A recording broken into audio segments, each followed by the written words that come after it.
Hello friend, welcome to state tutorial YouTube channel. Friends, हम लोग civics का 23वां part देखेंगे, जो आपके उत्तर प्रदेश एलटी ग्रेड परीक्षा के लिए काफ़ी महत्वपूर्ण होगा। पॉलिटिकल साइंस से ऐसे सभी पार्ट आप लोग को प्लेलिस्ट में जा कर के देख सकते हैं, जो आपके एग्जाम की दृष्टि से तैयार किया जा रहा है। तो वीडियो पर लास्ट तक बने रहिएगा। वीडियो अच्छा लगे तो चैनल को सब्सक्राइब कर लीजिएगा, लाइक कीजिएगा, दोस्तों में शेयर भी कर दीजिएगा, बेल आइकन पर प्रेस कर लीजिएगा ताकि आने वाले वीडियो का नोटिफिकेशन सबसे पहले मिल सके। तो चलिए क्वेश्चन को शुरू करते हैं। पहला प्रश्न है, 1919 के भारत शासन अधिनियम के निम्नलिखित में से कौन सी प्रमुख विशेषता है? तो 1919 की भारत शासन अधिनियम में जो है प्रांतों की वर्गीकरण, सरकार में द्वैत शासन की व्यवस्था हुई थी। दूसरा, मुसलमानों के लिए पृथक सांप्रदायिकता निर्वाचन मंडलों की व्यवस्था की गई थी। तो ये गलत है। मुसलमानों के लिए पृथक सांप्रदायिक निर्वाचक मंडलों की व्यवस्था जो है ये 1909 भारत शासन अधिनियम के अंतर्गत किया था। हाँ, 1919 में जो है इसका जो है प्रचार जो है सभी धर्मों में, सिख, यूरोप, भारतीय, ईसाई में किया गया था। ठीक है, तो यहाँ पे दूसरा आपका गलत हो जाएगा। तीसरा है, केंद्र द्वारा प्रांतों को विधायनी शक्ति का हस्तांतरण। तो ये भी आपका सही हो जाएगा। ठीक है, तो इसमें कूट नंबर 1 और 3 जो है 1919 के भारत शासन अधिनियम से सही है। ठीक है, तो महत्वपूर्ण पॉइंट है 1919 और 1909 दोनों को आप लोग तैयार रखिएगा। अगला क्वेश्चन है, भारतीय विधान पालिका प्रथम बार द्विसदनीय बनाई गई। भारतीय विधान पालिका प्रथम बार द्विसदनीय कब बनाई गई थी? तो ये 1919 की भारत सरकार अधिनियम के द्वारा। अभी हम लोग ऊपर वाले क्वेश्चन में, पहले क्वेश्चन में इसको देखे हैं। तो क्वेश्चन इसी तरह से घुमा करके भी पूछा जा सकता है। तो यहाँ पे सी ऑप्शन आपका सही हो जाएगा। 1919 की भारत सरकार अधिनियम द्वारा जो है केंद्र में द्विसदनीय विधान पालिका की स्थापना की गई थी। ठीक है, ऊपरी सदन जो था वो राज्य परिषद कहलाता था, जो 5 वर्ष के लिए होता था, और उसके 60 सदस्यों में से 24 निर्वाचित होते थे और 26 मनोनीत होते थे। और जो निचला सदन होता था वो उसको केंद्रीय विधानसभा कराता था, जो 3 वर्ष के लिए होता था। ठीक है, और उसमें जो है 144 सदस्य में से जो है 104 निर्वाचित होते थे और 40 मनोनीत होते थे। तो सभी पॉइंट को यहाँ से आप लोग क्लियर रखिएगा। यहाँ पे सी ऑप्शन करेक्ट हो जाएगा। अगला क्वेश्चन है, बिना अनुमति के कितने दिन संसद से अनुपस्थित होने पर जो है किसी सांसद को अयोग्य घोषित किया जा सकता है? तो सही उत्तर हो जाएगा आपका ऑप्शन नंबर 60। ठीक है, भारतीय संविधान का अनुच्छेद 101 के सब आर्टिकल 4 के अनुसार जो है संसद के किसी सदस्य की सदस्यता तब समाप्त समझी जाती है जब वह जो है 60 दिन की अवधि तक सदन में जो है उपस्थित नहीं होता है। ठीक है, तो यहाँ पे ऑप्शन नंबर बी आपका इसमें सही हो जाएगा। अगला क्वेश्चन है, समलैंगिकता संबंधी सर्वोच्च न्यायालय का निर्णय निम्नलिखित में से किससे संबंधित है? तो ये भारतीय संविधान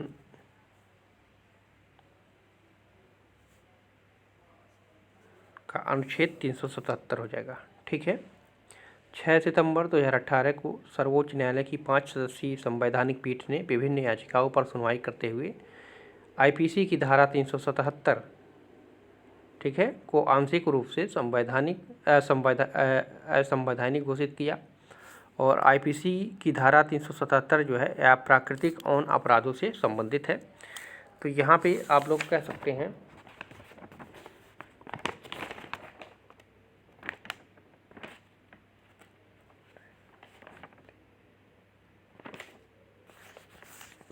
यहाँ पे आप लोग पहला सही कर सकते हैं। ठीक है, ये आईपीसी की धारा 377। ठीक है, ये देखिए भाद से लिखा है, इसका मतलब होता है भारतीय दंड संहिता।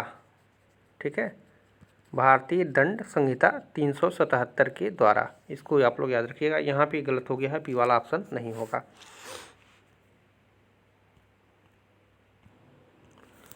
अगला क्वेश्चन है, भारत की संविधान सभा की अंतिम बैठक की सही तिथि कौन सी थी? अंतिम बैठक कब हुई थी?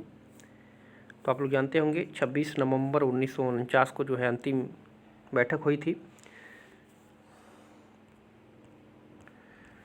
अगला क्वेश्चन है, आपके लिए क्वेश्चन इंपॉर्टेंट है। ठीक है, आप क्वेश्चन को देखिए, इसका अगर बार बार क्वेश्चन रिपीट भी होता है तो आप लोग घबराएं ना। क्वेश्चन को सॉल्व करते रहिए, हमेशा सॉल्व करते रहिए। तो क्वेश्चन को जब आप लोग सॉल्व करते रहेंगे, देखते रहेंगे, तो अपने आप जो है उत्तर माइंड में सेट हो जाएगा। तो अगला क्वेश्चन कह रहा है निम्नलिखित में से किसे भंग नहीं किया जा सकता है पर समाप्त किया जा सकता है। तो ये है विधान परिषद, ठीक है। विधान परिषद को जो है भंग नहीं किया जा सकता है, लेकिन इसे समाप्त या उत्साधन किया जा सकता है। तो यहाँ पे आपका डी ऑप्शन इसमें सही हो जाएगा। अगला क्वेश्चन है लोकसभा में केंद्र शासित क्षेत्रों का सर्वाधिक प्रतिनिधित्व कितना हो सकता है। लोग केंद्र शासित क्षेत्रों से पूछ रहा है। तो अधिकतम लोकसभा में अधिकतम सीटों की संख्या 552 हुआ करती थी, जो 2 एंग्लो इंडियन से हुआ करते थे। अभी 2 को समाप्त कर दिया गया है, अब इसमें अधिकतम 550 हो सकते हैं, ठीक से। 550 जो है ये 530 जो है 530 जो है आपका राज्यों से होंगे और 20 जो है केंद्र शासित प्रदेश से होंगे। और ये 2 जो एंग्लो इंडियन को राष्ट्रपति के द्वारा नियुक्ति की जाती थी, अब इसको जो है समाप्त कर दिया गया है, ठीक है। तो कुल 550 होंगे अधिकतम संख्या, 530 जो है ये राज्यों के द्वारा चुनकर आएंगे और 20 जो होंगे वो आपके केंद्र शासित क्षेत्रों से होंगे, ठीक है। तो यहाँ पे ऑप्शन नंबर बी आपका इसमें सही हो जाएगा। अगला क्वेश्चन है भारत में नगरीय क्षेत्रों में बीपीएल परिवारों की पहचान के लिए निम्नलिखित में से कौन सी समिति गठित की गई थी बीपीएल परिवारों की पहचान के लिए। तो ये हाशिम समिति थी, ठीक है। शहरी क्षेत्रों में रहने वाले गरीबों की पहचान हेतु तो विशेषज्ञ समिति का गठन प्रोफेसर एस.आर. हाशिम की अध्यक्षता में किया गया था और जिसने अपनी रिपोर्ट जो है दिसंबर 2012 में प्रस्तुत की थी। और समिति के अनुसार जो है शहरी गरीबों की पहचान 3 प्रकार की कमजोरी के आधार पर किया गया: आवासीय कमजोरी, सामाजिक कमजोरी और पेशाजनक कमजोरी। तो ये ऑप्शन नंबर डी आपका इसमें सही हो जाएगा। अगला क्वेश्चन है गोपाल कृष्ण गोखले ने किस वर्ष में भारत सेवक मंडल सर्वेंट ऑफ इंडिया सोसाइटी की स्थापना की थी। तो सही उत्तर हो जाएगा आपका ऑप्शन नंबर डी 1905 में, ठीक है। वर्ष 1905 में पूना में जो है गोपाल कृष्ण गोखले ने भारत सेवक मंडल की स्थापना की, जिसका उद्देश्य जो है भारत सेवा के लिए प्रचारक तैयार करना था, ठीक है। तो यहाँ पे ऑप्शन नंबर डी आपका इसमें सही हो जाएगा। अगला क्वेश्चन है खिलाफत आंदोलन के प्रमुख नेता निम्नलिखित में से कौन थे। तो हम लोग पढ़े हैं इस क्वेश्चन को। खिलाफत आंदोलन के प्रमुख नेता जो थे वो अली बंधु थे, ठीक है। अली बंधु, जिसमें आपके मौलाना मोहम्मद अली और शौकत अली। तो इसको आप लोग अली बंधु के नाम से याद रखिएगा। इस क्वेश्चन को हम लोग कर चुके हैं, ठीक है। तो यहाँ पे ए ऑप्शन आपका सही हो जाएगा। इसमें और भी थे, और भी लोग थे, मोहम्मद अली थे और शौकत अली थे ही, ठीक है। ये दोनों भाई थे। अबुल कलाम आज़ाद भी थे, हकीम अजमल खान थे, हसरत मोहानी थे, डॉक्टर अंसारी भी थे, लेकिन मुख्य रूप से प्रमुख जो नेता था तो ये था मौलाना मोहम्मद अली और शौकत अली। अगला क्वेश्चन है मोतीलाल नेहरू और सी.आर. दास द्वारा जो है 1923 ईस्वी में गठित पार्टी का नाम क्या था। तो जब असहयोग आंदोलन असफल हो जाता है तो मोतीलाल नेहरू और सी.आर. दास जो है मिलकर के स्वराज पार्टी, और कहीं कहीं इसका नाम दे देता है कांग्रेस खिलाफत स्वराज पार्टी, ठीक है। इसका गठन 1923 में ये दोनों ने मिलकर के किया था और सी.आर. दास इसके अध्यक्ष थे और मोतीलाल नेहरू इसके महासचिव थे। तो यहाँ पे आप लोग सी ऑप्शन इसमें सही कीजिएगा। अगला क्वेश्चन है 1946 के कैबिनेट मिशन का नेतृत्व किया गया था किसके द्वारा। तो ये सर पेंथिक लॉरेंस के द्वारा, ठीक है। फरवरी 1946 में जो है लॉर्ड पेंथिक लॉरेंस ने हाउस ऑफ लॉर्ड्स में घोषणा की कि मंत्रिमंडल का एक विशिष्ट मंडल, जिसमें वह स्वयं सर स्फोर्ड क्रिप्स और ए.बी. अलेक्जेंडर होंगे, भारत जाएगा ताकि वायसराय की सहायता से जो है भारतीय नेताओं से राजनीतिक मामलों पर बातचीत कर सके। तो यहाँ पे ऑप्शन नंबर ए आपका इसमें सही हो जाएगा। अगला क्वेश्चन है किसी देश की विदेश नीति और अंतर्राष्ट्रीय संबंधों का केंद्र बिंदु होता है। मोस्ट इंपॉर्टेंट क्वेश्चन है। किसी देश के विदेश नीति और राष्ट्रीय संबंधों के बीच का जो केंद्र बिंदु होता है वो क्या कहलाता है। तो वो राष्ट्रीय हित कहलाता है। यहाँ पे आपका ऑप्शन नंबर बी इसमें सही हो जाएगा। ठीक है, राष्ट्रीय हित जो है ये किसी भी देश का विदेश नीति और अंतर्राष्ट्रीय संबंधों का केंद्र बिंदु माना जाता है। अगला क्वेश्चन है, शीत युद्ध किन दो राष्ट्र संघों के बीच बिना हथियार के लड़ा गया था? तो आप लोग जानते होंगे, शीत युद्ध अमेरिका और सोवियत संघ के बीच। ठीक है, शीत युद्ध जो है अमेरिका और सोवियत संघ के बीच बगैर हथियारों के लड़ा गया एक युद्ध था। तो यहाँ पे आपका ऑप्शन नंबर डी सही हो जाएगा।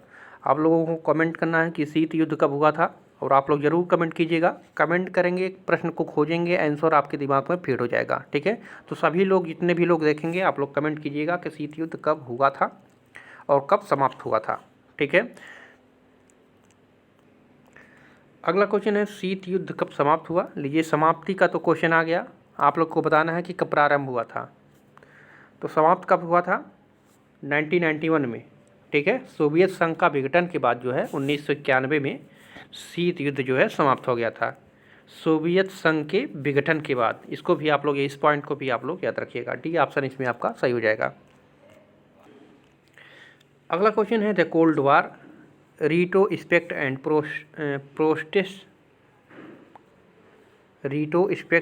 प्रोस्टेस के लेखक कौन है? मोस्ट इम्पॉर्टेंट क्वेश्चन है ये किताब जिसकी लिखी हुई है।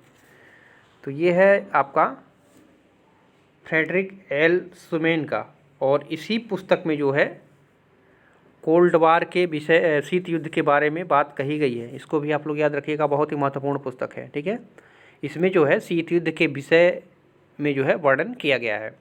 तो ये पुस्तक है फ्रेडरिक एल सुमेन की।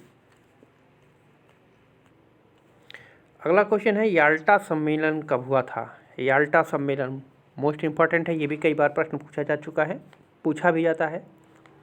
तो याल्टा सम्मेलन हुआ था 1945 में। ठीक है, याल्टा सम्मेलन 1945 ईस्वी में विंस्टन रूजवेल्ट, जोसेफ स्टालिन तथा फ्रैंकलिन चर्चिल ने इसमें हिस्सा लिया था, और इसी समय जो है संयुक्त राष्ट्र संघ का निर्माण किया गया था। तो इसलिए बहुत ही महत्वपूर्ण हो जाता है याल्टा सम्मेलन। अगला क्वेश्चन है, दक्षेस के निर्माण का आरंभिक प्रस्ताव किसके द्वारा दिया गया? आरंभिक प्रस्ताव दिया पूछा है, तो यहाँ पे जियाउर रहमान हो जाएंगे। ठीक है, दक्षेस के निर्माण का आरंभिक प्रस्ताव जो है ये बांग्लादेश के तत्कालीन राष्ट्रपति थे जियाउर रहमान, और इन्हीं ने जो है दिया था। और दक्षेस का गठन कब हुआ था? तो 8 दिसंबर 1985 को हुआ था। ठीक है, एक पॉइंट यहाँ इसमें और पूछता है कि 2007 में कौन सा देश 8वां सदस्य बना था? तो अफ़गानिस्तान बना था। ठीक है, 1985 में इसका गठन हुआ था। मुख्यालय कहाँ पे है? मुख्यालय कहाँ पे है? तो काठमांडू में मुख्यालय है। इसको भी आप लोग याद रखिएगा। कुल 8 सदस्य देश हैं, इसको भी देख लीजिएगा। अगला क्वेश्चन है, चीन में है, क्या चीन में लोकतंत्र है या कम्युनिस्ट है कि दोनों है? तो चीन में लोकतंत्र नहीं है। ठीक है, सिर्फ कम्युनिस्ट है। 1949 ईस्वी से अभी तक जो है कम्युनिस्ट पार्टी की सरकार बनती हुई आ रही है, और चीन में लोकतंत्र नहीं है। तो यहाँ पे भी ऑप्शन आपका इसमें सही हो जाएगा। अगला क्वेश्चन है, सरकार जो देश के लिए लेखा जोखा करती है कहलाता है? सरकार जो देश के लिए लेखा जोखा करती है वो क्या कहलाता है? बजट कहलाता है। यहाँ पे आपका भी ए ऑप्शन सही हो जाएगा। ठीक है, और अनुशासन का काम, ठीक है, अनुशासन का काम कौन देखता है? प्रशासन से संबंधित होता है। अनुशासन का संबंध जो है प्रशासन से संबंधित होता है। तो यहाँ पे आपका ऑप्शन नंबर ए इसमें सही हो जाएगा।